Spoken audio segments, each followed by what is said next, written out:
All right, we're live. Hey, everybody. Welcome to the Cavaliers versus the Raptors, the Spurs versus the Rockets. And can the White Sox continue this current success? Now, I don't know if you watched the game tonight. I know I did. That Cleveland and Toronto game was wire to wire until the fourth quarter. Now, I was already impressed with the Toronto Raptors in the first quarter. They came out a lot stronger than the last two games. They looked like they were hungry. They were re-energized on their home court.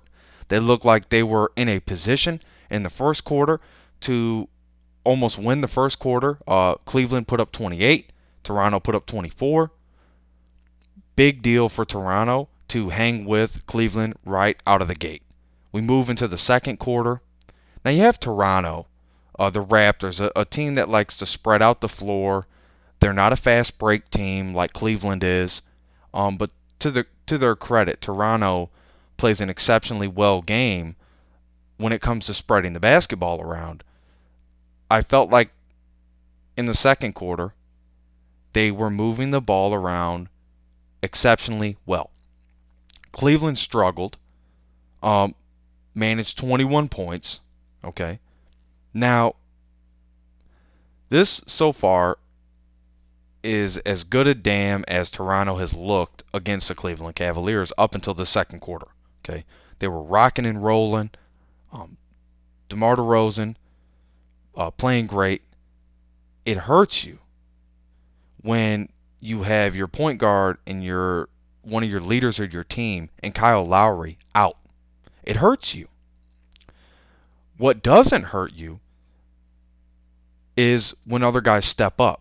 Okay, that helps you. What we failed to see was that continuing throughout the rest of this game. What I noticed, what I was picking up from this Cleveland Toronto battle. This is a rivalry. They do have a rivalry. Remember Cleveland last year, and I know everybody hates, oh, why are you bringing up last year? Well, last year, Cleveland dropped two on Toronto's home court in the playoffs. Doesn't look like that's going to be the case this year. If Toronto can get one win on their home court, that's impressive because right now they're one game from being swept. And I really hate to see them get swept, as good as Cleveland is. The records are exactly the same. Um, here's my problem. The Raptors outscore Cleveland in the second quarter. We move into the third quarter. So now we're in the third quarter. Coming out of halftime, Cleveland's going to make the adjustments. You know Tyronn Lue is going to get together. LeBron and the boys are going to get together, and they're going to come up with a plan to go after you and attack the paint. They're going to get open looks in the corner. They're going to find and create open shots like Kyrie Irving does, like J.R. Smith tries to do. And I noticed something with this Cavaliers team that's really interesting, and this is the third game I've really seen it, and that is when you have a guy like Iman Shumpert being aggressive, and that changes the dynamic of your offense. And then carry over to the defensive side. Now you're a two-way player. Now you're playing two ways. Now it's even harder to say you're just a role player because you're playing quality offense, quality defense. That's what great players do. So Iman Shumpert has been a great player throughout the series. Not the leading scorer. He's not going to be the leading scorer. He knows his role.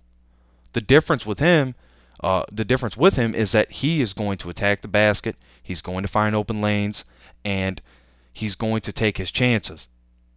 Whether that's good or bad, we'll know going forward. But so far, up to this point in the Eastern Conference semifinals, it has worked out. Now in the third quarter, Toronto starts to fall off. They can't break this 20-point threshold. And when I say that, I mean that they're getting into the 20s and they're not able to put 30 points up in a quarter. And if you can't put 30 points up in a quarter against the Cavaliers, you're just not going to win. You're just not. They can score. Everybody on the team's a shooter. Everybody on the team is a shooter. Repeat, they can shoot the basketball. From their worst player to their best player in LeBron James, they can shoot the basketball. They will rule the day when it comes to shooting the basketball. Toronto has really fallen off when it comes to guarding the outside perimeter. They've let Cleveland take a number of three-point shots that are really gimme buckets, and luckily Cleveland's missed a handful of those shots in each one of these games, or your score would be them getting beat by 30 at least, because of how wide open they leave Cleveland shooters. It's ridiculous. It's definitely not in the fundamentals. A really interesting point, really important point to bring up before I get into the fourth quarter here and the final score of this game, and my end thought on this is that, when LeBron James wants to win, we continue to see him perform at that high level. If he wants it bad enough, you see Cleveland win. If he's inspired, the team is inspired. That goes really unparalleled on a lot of teams, where guys can actually rise up to the occasion and play on that same caliber level, near that same caliber level, I should say, of LeBron. They should be able to play near that caliber. You practice with the guy every day. You train with the guy in the off season, and hopefully you're taking notes and you're learning things in those meetings that you're going to be able to carry over into your game. And this is a great learning experience for every one of those players on the Cavaliers, to be able to watch LeBron James, who is the greatest player in the NBA right now, not of all time. We're not going to go there tonight, but in the NBA right now, LeBron James is the best player. No questions asked. Not a doubt about it. You might say Steph Curry, the McFlurry McCurry, whatever. You might say, hey, what about Kawhi Leonard? What about James Harden? What about Kevin Durant? Look, all those guys are great players. All those guys are quality basketball players. You can build franchises around any one of those guys.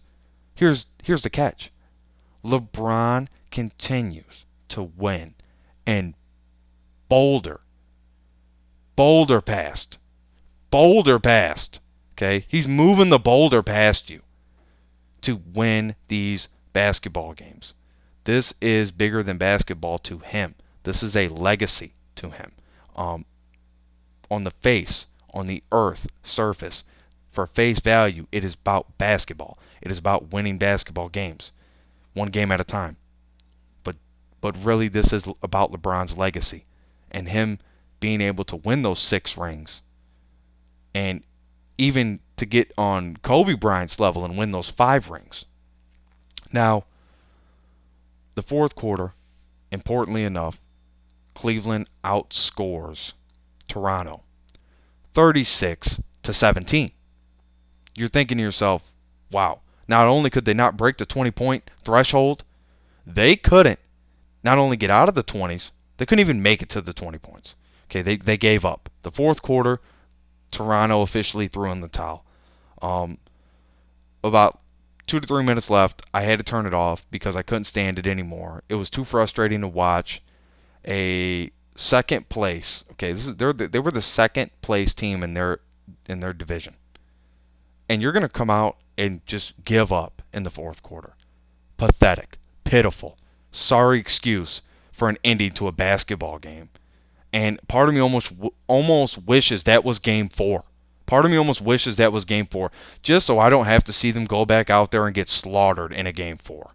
Now, I know what you're thinking. Toronto Raptors fans. Look, one of my good friends, okay, a guy that I work with, he is a Toronto Raptors diehard fan. He will tell you, okay, they gave up in that fourth quarter. They don't want it.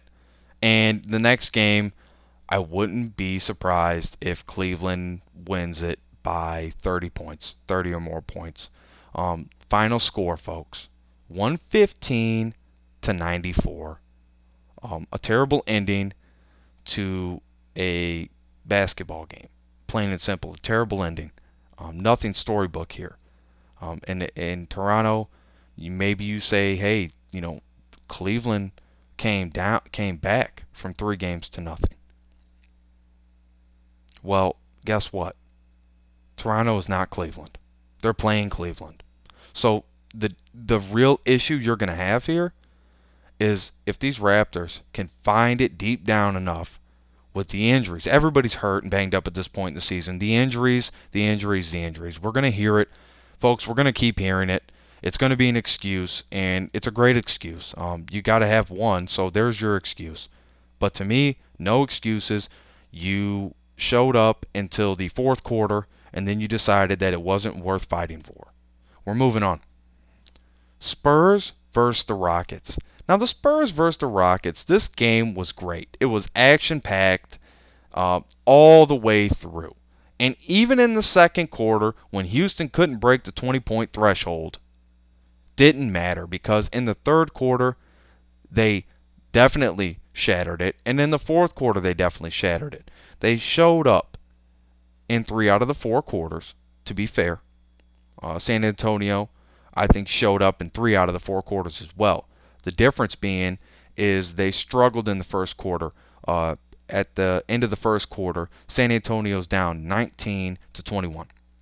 James Harden is starting to put together a game, but they're lacking. And what they're lacking, and I'm talking about the Rockets here. What the Rockets are lacking is really important. I want you to pay attention to this because the Rockets not only needed Eric Bledsoe to catch fire, they really needed other guys on that bench to come off that bench. I believe the highest scoring bench in the NBA to come in and play their tails off. Unfortunately, they played a hard game. Didn't give the Rockets what they needed to beat the Spurs, which the Spurs are one of the most deadliest teams in basketball, if you don't know by now. Greg Popovich, the greatest basketball coach alive right now. Look, his team is going to be ready. Those guys are going to be ready, okay? Everybody down from the assistant coach to the scouts. The Spurs are a well put together organization, and they have been for a very long time, if you haven't caught on by now. The first quarter, again, the Rockets played exceptionally well basketball. Of course, there's things they could have got better on, things they could have did better. You address that in the game, and you continue to play at that same level. We go into the second quarter, where you have the Spurs really starting to work the inside. Now they're starting to give it to the Rockets on the inside. I'm picking up, at this point in the game, what I'm picking up is the fact that not only is James Harden not playing defense, but other members of the Rockets are following his lead and more worried about scoring than they are playing both ways. You see it a lot in the NBA, and when I see it, I call it for what it is. There's no hiding behind it. There's no lying about it. There's no let me turn away or let me go get a snack and act like I came back and it didn't happen. It happened, and it happens a lot. And when I see it, I call it out. I don't care. Now, in the second quarter, the Spurs went out there like they were ready to shoot the lights out of the gym. Okay, they put up 24 points.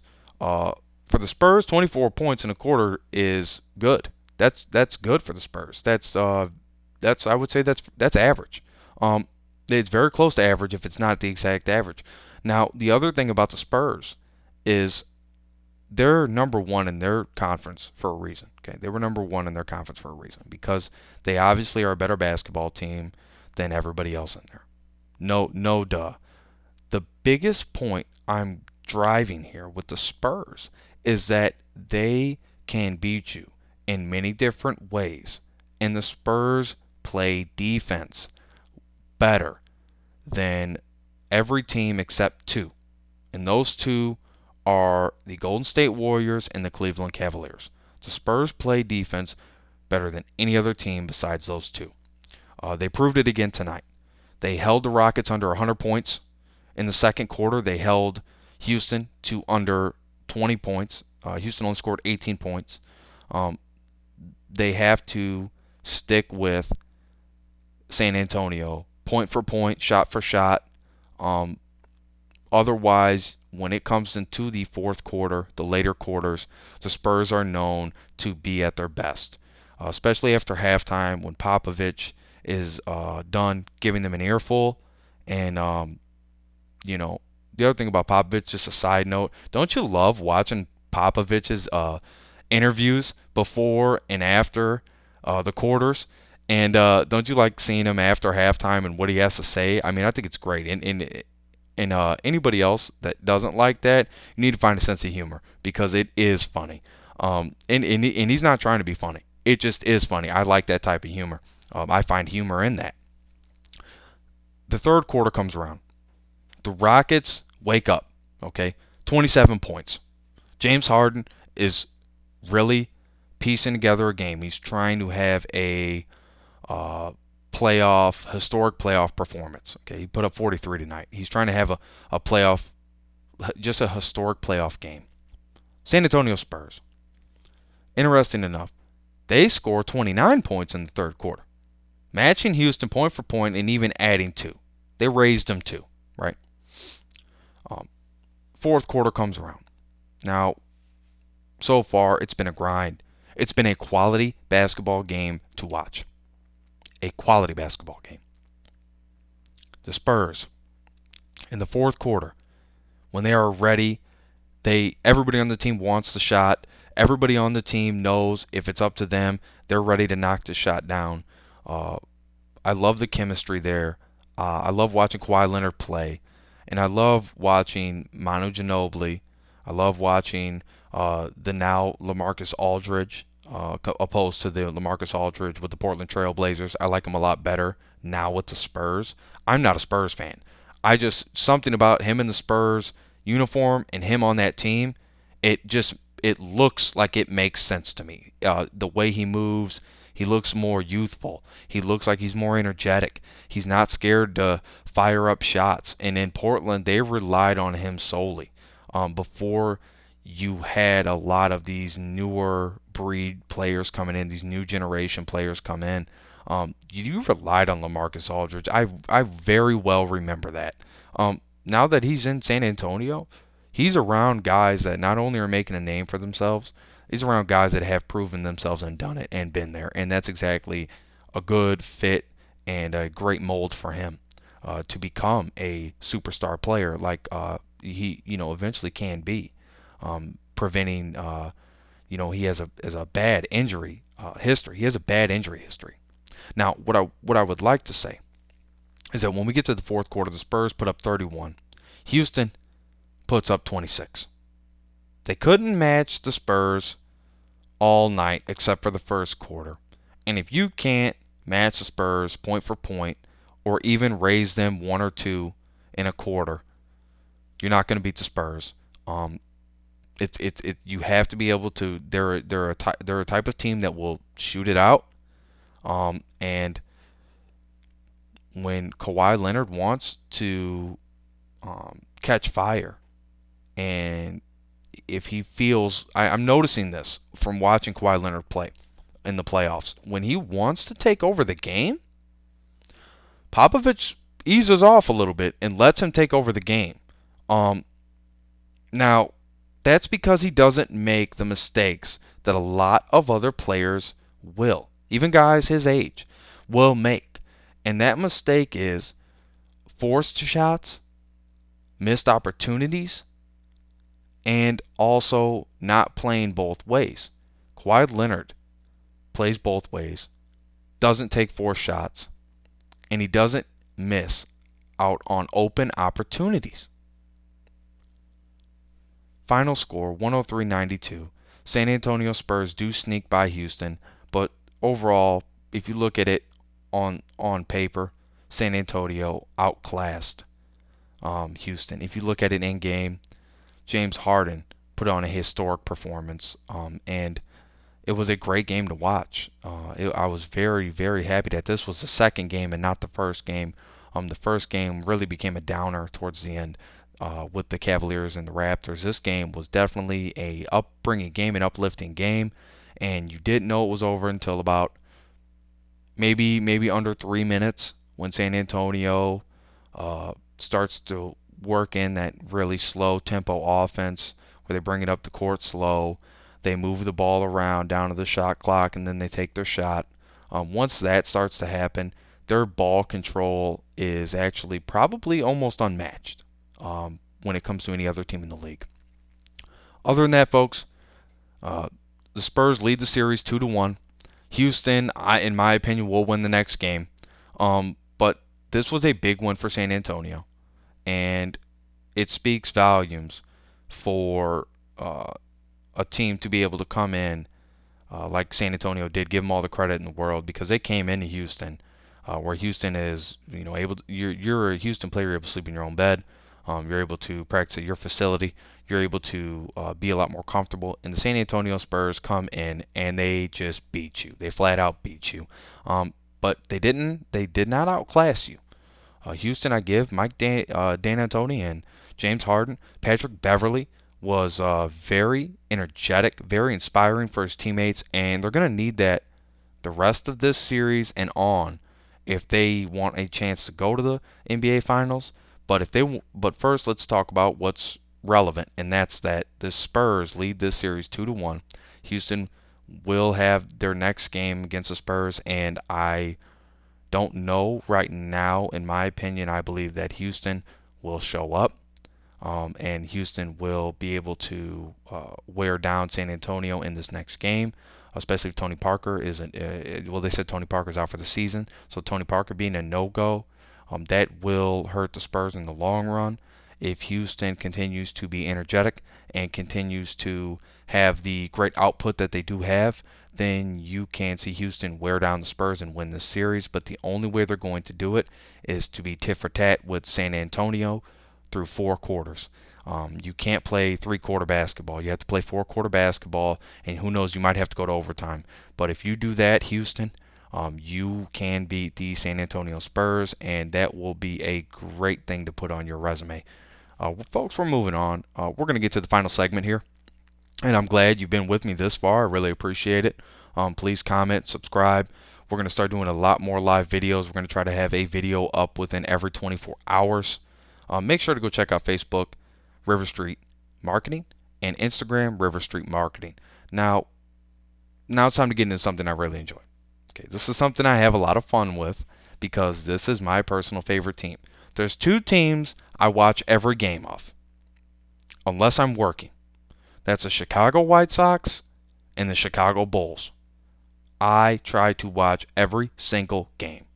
Now, to the fun. The Baltimore Orioles have made a lot of noise. And that noise is not because of Adam Jones. That noise is because they are a well put together team. A great manager. But their bullpen is weak. They have a lot of numbs throwing in their bullpen. A lot of their good pitchers are hurt. That's going to affect them in the long run of the season.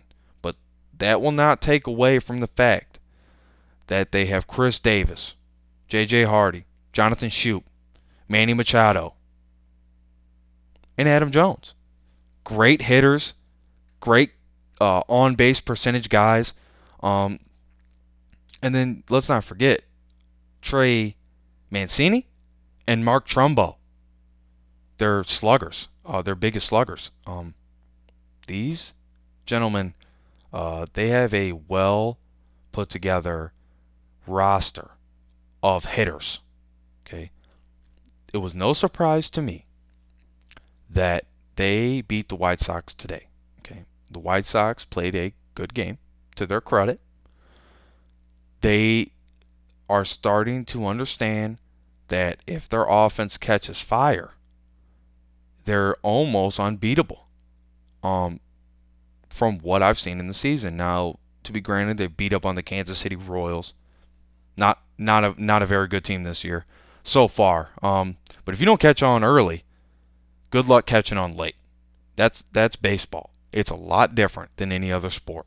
It used to be in baseball, you went as far as your starting pitcher allowed, and now you go as far as your bullpen allows.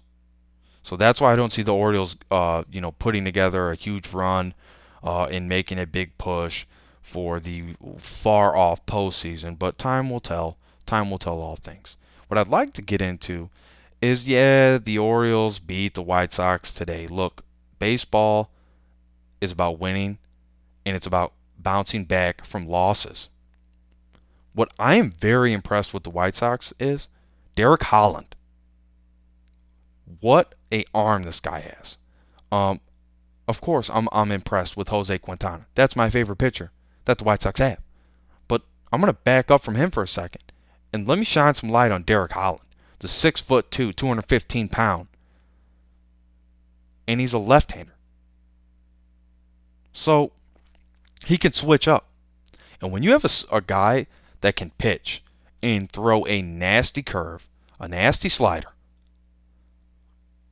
now you got a guy that can switch it up when he pitches it. Now, that's very interesting. What I will say is that I'm very, very happy that, of all people, and this gentleman's making a lot of noise. Okay, this gentleman's making a lot of noise. He's going to be something special. His name is Matt Davidson. Okay, Matt Davidson's making a lot of noise right now. If you're a White Sox fan, if you're a South Sider like me, let me tell you something about Matt Davidson. This dude can hit that damn baseball. He is a hitter, and he is another great slugger to add along with Jose Abreu, Todd Frazier. Tyler Saladino is great for on-base percentage. He's great at RBIs. Okay, so there's their RBI, on-base percentage guy. And let's not forget Tim Anderson, who they also recently picked up. Yomar Sanchez, okay, a great fielder. And you're going to need a guy like him to make any type of run in the playoffs. Who would have thought the White Sox would be in this position right now to have a winning record? When last year they were one of the worst teams, if not the worst team. Forget the record, if they were not the worst team in the MLB last season. This season, they are definitely up there. Top right now to me, this is a top 10 team. The Chicago White Sox are a top 10 team. Let the world know. Let the world know. The Chicago White Sox are a top 10 team in the MLB. Mark it down, write it down, downtown Preston said it. Now, I'm going to talk about a few other players here, and then, folks, we're going to wrap it up. Melky Cabrera has had a very slow start to the season. He needs to find his rhythm. He will. I really have faith he will. But he has to find it early. You will understand why if you watch the White Sox. He has to find his rhythm early. If he can do that, remember this. You heard it here on River Street Marketing, that if he could do that, the White Sox will make the playoffs. If Melky Cabrera can start putting together streaks in games where in every game he's starting to put together hits, we need him to step up and hit home runs. We need him to step up and hit home runs. This is huge, folks. If Melky Cabrera shows up, along with the great lineup of hitters we have, we will have one of the best lineups, from designated hitters to outfielders to infielders, in the MLB. Hands down. This is a rebuilding year, but if you look at the White Sox roster with Avisail Garcia, and you look at some of these players they have on their team, these are really good players. Their bullpen is very unknown. Very unknown in baseball is very scary to other teams. I will say that David Robertson, definitely a keeper. Derek Holland, thumbs up. Jose Quintana, thumbs up. For the rest of the bullpen, I'm going to need Hoiberg to show me more. I'm going to need everybody else that I didn't name on this White Sox roster for pitching in that bullpen. I hope you hear me. We need you. Don't ever forget the 2005 White Sox, a team that came out of nowhere. They came out of nowhere. They were not predicted, not expected, and when they made the playoffs, no one in hell believed they would go and win the World Series, let alone get there. Remember that, White Sox. Remember that, White Sox fans.